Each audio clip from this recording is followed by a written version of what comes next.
அஸ்ஸலாமு அலைக்கும் வரஹ்மத்துல்லாஹி வபரகாத்துஹு. நம்மள சில பேர் என்ன பண்றோம் அப்படின்னு பார்த்தீங்கன்னா, பின் சுன்னத்த உட்கார்ந்துட்டே தொழுவுறோம். ஸோ அது முறையான தொழுகை கிடையாது. ஏன் அப்படின்னு பார்த்தீங்கன்னா, உட்கார்ந்துட்டு தொழுவுறதுக்கு யாருக்கெல்லாம் எலிஜிபிள்னு பார்த்தீங்கன்னா, ரொம்பவே வயசானவங்களுக்கு அல்லது முடியாதவங்களுக்கு, நோயால பாதிக்கப்பட்டவங்களுக்கு, உடலால பாதிக்கப்பட்டவங்களுக்கு, இவங்களுக்கு மட்டும் தான் உட்கார்ந்துட்டு தொழுவதுக்கு அனுமதி இருக்கு. நம்ம வாலிபர்களா இருக்கிறோம், இல்லாட்டி நம்மளால முடியுது அப்படின்ற பட்சத்துல உட்கார்ந்துட்டு தொழக்கூடாது. பின் சுன்னத்த மட்டும் அல்ல, எந்த தொழுகையுமே நம்ம உட்கார்ந்து தொழுவதுக்கு அனுமதி கிடையாது.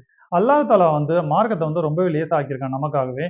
அதாவது தொழ முடியாதவங்க நீ கண்டிப்பா கம்பல்சரி தொழணும். தொழணுன்றது கட்டாயம். தொழ முடியல அப்படின்னா உட்கார்ந்துட்டு தொழு, படுத்துட்டு தொழு அப்படின்னு சொல்லிட்டு அல்லாஹ் தஆலா சொன்ன ஒரே ஒரு காரணத்துக்காக, ஒரு சில வாலிபர்கள்லாம் என்ன பண்றாங்க, பின் சுன்னத்த உட்கார்ந்துட்டே தொழுதுட்டு போறாங்க.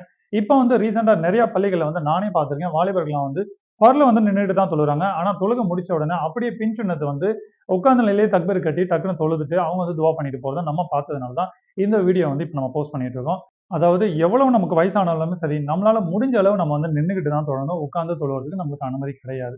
இத தெரியாதவங்களுக்கு தெரியப்படுத்துங்க. அவங்களும் கரெக்ட்டான முறையில தொழுது அல்லாஹ்வின் பொருத்தத்த பெறட்டும். அதுல நமக்கும் நன்மை கிடைக்கும். அஸ்ஸலாமு அலைக்கும் வரஹ்மத்துல்லாஹி வபரகாத்துஹு.